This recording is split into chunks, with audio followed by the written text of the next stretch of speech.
मैंने आज तक नहीं देखा कि कभी नेशनल कॉन्फ्रेंस ने आतंकवाद के खिलाफ विरोध प्रदर्शन किया हो, कभी सड़कों के ऊपर आए हो, या पीडीपी कभी आतंकवाद के खिलाफ जो है वो सड़कों के ऊपर आई हो। क्यों भाई, ये दोहरी नीति क्यों? इसलिए केवल सत्ता के भूखे ही है, सत्ता के लिए रोना रो रहा है। कि इनकी स्टेटमेंट आई है कि स्टेटहुड मांगने के बाद तो ये इस प्रकार की जो आतंकवादी गतिविधियां बढ़ी हैं, कहीं ना कहीं इनका टारगेट जो है वो एजेंसियों की तरफ है, केंद्र सरकार की तरफ है। मैं सीधी बात कहना चाहूंगा, स्पष्ट के ऊपर प्रश्न चिन्ह लगाना ये इनकी बहुत बड़ी नालायकी साबित करती है। और ये लोग फिर से जम्मू कश्मीर के वो जम्मू कश्मीर बनाना चाहते हैं, अलगाववाद को जिंदा करना। आज अलगाववाद के नाम पर कोई कश्मीर के अंदर खड़ा होने वाला नहीं, नाम पूछकर उनको गोली मारी गई है।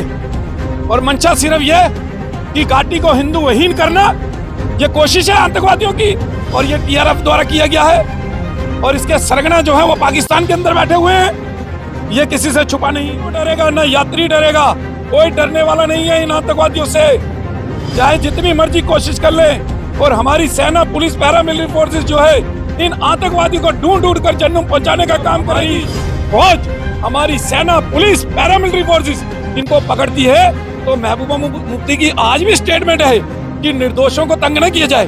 ये निर्दोष नहीं, देश के गद्दार हैं, और जो इनका सहयोग करेगा वो भी गद्दार हैं। और महबूबा मुफ्ती इस प्रकार की स्टेटमेंट देती है, शर्म आनी चाहिए ऐसी। खाना हिंदुस्तान का, सुरक्षा हिंदुस्तान की चाहिए, गाड़ियां फ्री में हिंदुस्तान की चाहिए, कुर्सी हिंदुस्तान की चाहिए, एमपी हिंदुस्तान के अंदर बनना है, और मुख्यमंत्री हिंदुस्तान के अंदर बनना है, और पार्टी स्टैंड हिंदुस्तान में करनी है। और गुणगान पाकिस्तान के करने, आतंकवादियों के करने, अलगाववादियों के करने, पत्थरबाजों के करने, ये बर्दाश्त नहीं किया जाएगा। राष्ट्रीय बजरंग दल के अध्यक्ष राकेश बजरंगी जी हमारे साथ मौजूद है। सर, दो स्टेटमेंट्स सामने आई हैं। डॉक्टर फारूक अब्दुल्ला और डिप्टी सीएम ने कहा है कि जब भी हम स्टेटहुड की बात करते हैं तो आतंकी हमले होते हैं।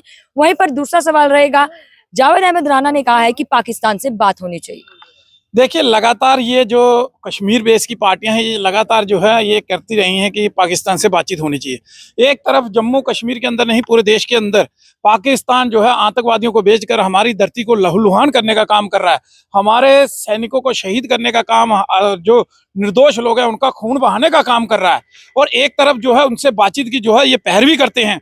एक तरफ ये पत्र लिखते हैं प्रधानमंत्री जी को कि पाकिस्तान से बातचीत होनी चाहिए, जबकि केंद्र सरकार, जब ये सरकार बनी भाजपा की केंद्र में पहली बार, तो उन्होंने कहा गोली और बोली एक साथ नहीं, खून और पानी एक साथ नहीं बहेगा। इस प्रकार की चीजें जो हैं वो उन्होंने बोली, लेकिन उसके ऊपर वो अड़ी गए। लेकिन ये कश्मीर की पार्टियां जितनी भी हैं, ये लगातार केंद्र सरकार के ऊपर दबाव बनाने की कोशिश करती रही हैं। ये पहली बार नहीं है, इससे पहले भी लगातार जो है इस प्रकार का दबाव जो है वो केंद्र सरकार के ऊपर बनाने का काम इन्होंने किया कि पाकिस्तान से बातचीत होनी चाहिए, हम दोस्त नहीं, पड़ोसी नहीं बदल सकते, दोस्त बदल सकते हैं, इस प्रकार की बातें। ये केवल पाकिस्तान के लिए नहीं, जब चाइना के साथ तनातनी थी, जब चाइना भारत के खिलाफ था, तब भी लगातार जो है ये चाइना के फेवर में बोलते रहे हैं, अफगानिस्तान के फेवर में जो है ये बोलते रहे हैं। लेकिन ये पाकिस्तान के अंदर इनका जो प्रेम है वो तो जग जाहिर है, वो सामने है कि फारूक अब्दुल्ला हो, चाहे उमर अब्दुल्ला हो, चाहे कश्मीर बेस की जितनी पार्टियां हो, इनका जो है पाकिस्तान के पक्ष में जो है कितना फेवर रहा है। लेकिन मैं इनसे पूछना चाहता हूं कि जब भी कश्मीर के अंदर या सुरक्षा वाले शहीद हुए या जो निर्दोष लोग हैं उनकी हत्याएं हुई, तो ये कितनी बार सड़कों के ऊपर होते हैं। मैंने आज तक नहीं देखा कि कभी नेशनल कॉन्फ्रेंस ने आतंकवाद के खिलाफ विरोध प्रदर्शन किया हो, कभी सड़कों के ऊपर आए हो, या पीडीपी कभी आतंकवाद के खिलाफ जो है वो सड़कों के ऊपर आई हो। क्यों भाई, ये दोहरी नीति क्यों? इसलिए केवल सत्ता के भूखे ही है, सत्ता के लिए रोना रो रहे हैं। केवल गृह मंत्रालय इनके पास नहीं है, स्टेटहुड की सारी फैसिलिटियां इनके पास है, केवल गृह मंत्रालय इनके पास नहीं है, पुलिस इनके पास नहीं है, ये केवल उसका रोना रो रहे हैं। इनको केवल पावर चाहिए, ताकत चाहिए, ताकि ये जम्मू कश्मीर के अंदर अपनी मनमानी चला सके।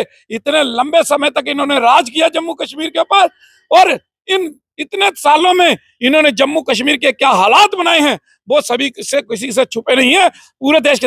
अगर जिस प्रकार की इनकी स्टेटमेंट आई है कि स्टेटहुड मांगने के बाद तो ये इस प्रकार की जो आतंकवादी गतिविधियां बढ़ी हैं, कहीं ना कहीं इनका टारगेट जो है वो एजेंसियों की तरफ है, केंद्र सरकार की तरफ है। मैं सीधी बात कहना चाहूंगा स्पष्ट तरीके से। लेकिन अगर केंद्र सरकार के ऊपर ये उंगली उठा रहे हैं या एजेंसियों के ऊपर, तो ये वही एजेंसियां हैं, ये वही केंद्र सरकार है जिन्होंने 2014 से पहले जब आतंकवाद था, जब आईएसआई के झंडे फहराए जाते थे, पाकिस्तान के झंडे फहराए जाते थे, पत्थरबाजी की जाती थी, डीएसपी जैसे निर्दोष पैरामिलिट्री फोर्सेस के व्यक्तियों को पीट पीट कर जो है मस्जिद के सामने मार दिया जाता था, और किस प्रकार से सुरक्षा बलों की गाड़ियों के ऊपर जो है पथराव आगजनी की जाती थी, उसको खत्म करने वाली यही सरकार थी और यही एजेंसियां थी। तो उनके ऊपर प्रश्न चिन्ह लगाना ये इनकी बहुत बड़ी नालायकी साबित करती है। और ये लोग फिर से जम्मू कश्मीर के वो जम्मू कश्मीर बनाना चाहते हैं, अलगाववाद को जिंदा करना। आज अलगाववाद के नाम पर कोई कश्मीर के अंदर खड़ा होने वाला नहीं बचा, ये केंद्र सरकार की उपलब्धि है। आज कोई पत्थरबाज नहीं है। कई युवकों की स्टेटमेंट आती हैं कि हमें 500-500 रुपए देके जो है वो पत्थर मरवाए जाते थे। आज कोई नहीं कहता कि हम पत्थर मारेंगे, और ये उपलब्धि है केंद्र सरकार की। आज कोई भी पाकिस्तान का झंडा पकड़ने से हर कोई कतराता है, क्योंकि ये उपलब्धि है भारत सरकार की। और उसके साथ ही आईएसआई के झंडे जिस प्रकार से फहराए जाते थे उनको बंद करना, यह भी उपलब्धि है केंद्र सरकार की। ये जो है ये जवाब है फारूक अब्दुल्ला को और उन नेताओं को जो बार बार पैरवी कहते हैं कि पाकिस्तान से बातचीत होनी चाहिए। राकेश जी, एक सवाल रहेगा। पिछले दिनों आपने देखा कि दो लेबरर्स को जो कि बाहरी राज्य के रहने वाले थे, उनको छत्तीसगढ़ के रहने वाले थे, उनके ऊपर भी जो है आतंकी हमला हुआ और दोनों ने जो है वो अपना दम तोड़ दिया। उसको कैसे देखते हैं आप? देखिए, बड़ा निंदनीय है। नाम पूछकर उनको गोली मारी गई है और मंशा सिर्फ यह कि घाटी को हिंदू विहीन करना, यह कोशिश है आतंकवादियों की और यह टीआरएफ द्वारा किया गया है। और इसके सरगना जो है वो पाकिस्तान के अंदर बैठे हुए हैं, ये किसी से छुपा नहीं है। तो पाकिस्तान की 6 बजे ये सारा हो रहा है, अमरनाथ यात्रा को बाधित करना है। तो ये सारी चीजें जो है कि हिंदू कश्मीर के अंदर ना हो, हिंदू कश्मीर के अंदर ना जाए, ये केवल डराने की कोशिश जो है वो की जा रही है। ना हिंदू डरेगा, ना यात्री डरेगा, कोई डरने वाला नहीं है इन आतंकवादियों से, चाहे जितनी मर्जी कोशिश कर ले। और हमारी सेना, पुलिस, पैरामिलिट्री फोर्सेस जो है इन आतंकवादियों को ढूंढ ढूंढ कर जन्नम पहुंचाने का काम करेंगी, 72 हुरों के पास पहुंचाने का काम करेंगी। हम इनको चेतावनी देते हैं इन आतंकवादियों को कि अगर हिम्मत है तो हमारी पैरामिलिट्री फोर्सेस सेना के साथ आमने सामने की लड़ाई लड़के देख लो। तुम्हें छठी का दूध याद ना दिला दिया और तुम्हारे पुरखे तक याद करेंगे कि कैसी मौत हमारी सेना ने तुम्हें मारा था। आगे सवाल रहेगा राकेश जी, 22 जुलाई का वाकया जो है आपको भी याद होगा। आशिक हुसैन कुरैशी जो कि हेड कांस्टेबल थे, अनंतनाग रेलवे स्टेशन के बाहर जो है उनको भी टारगेट किया गया दिन दिहाड़े। उसको कैसे देखते हैं आप? देखिए, उस समय भी हमने पाकिस्तान का झंडा फूंका और उसके साथ ही उस शहीद हेड कांस्टेबल को हमने श्रद्धांजलि दी, क्योंकि वो भारत सरकार के अंदर हमारे देश का सैनिक था और एक सैनिक के नाते उसने शहादत दी है। तो हम नमन करते हैं, जो देश के लिए मर मिटेगा, जो देश के लिए लड़ेगा, उसका हम जो है सम्मान करते हैं और हमने सम्मान किया। लेकिन हम उन लोगों को भी चेतावनी देना चाहते हैं कि जो लोग इन आतंकवादियों का जो है सहयोग कर रहे हैं, मैं अभी भी ये कहना चाहूंगा कि कश्मीर के अंदर अभी भी लोकल सपोर्ट जो है वो आतंकवादियों को मिल रहा है। हर बार हम प्रदर्शन करते हैं, उसमें यह बात जरूर करते हैं कि जो इनके सहयोगी हैं, जो आतंकवादियों को सपोर्ट कर रहे हैं, जो इनको खाने पीने, पैसा और छुपने की जगह मुहैया करवा रहे हैं, पहले इनको चिन्हित कर जो है इनको सरेआम गोली मारने का काम किया जाना चाहिए, जिंदा जलाने का काम किया जाना चाहिए। जब हमारी फौज, हमारी सेना, पुलिस, पैरामिलिट्री फोर्सेस इनको पकड़ती है तो महबूबा मुफ्ती की आज भी स्टेटमेंट है कि निर्दोषों को तंग न किया जाए। ये निर्दोष नहीं, देश के गद्दार हैं और जो इनका सहयोग करेगा वो भी गद्दार हैं। और महबूबा मुफ्ती इस प्रकार की स्टेटमेंट देती है, शर्म आनी चाहिए ऐसी।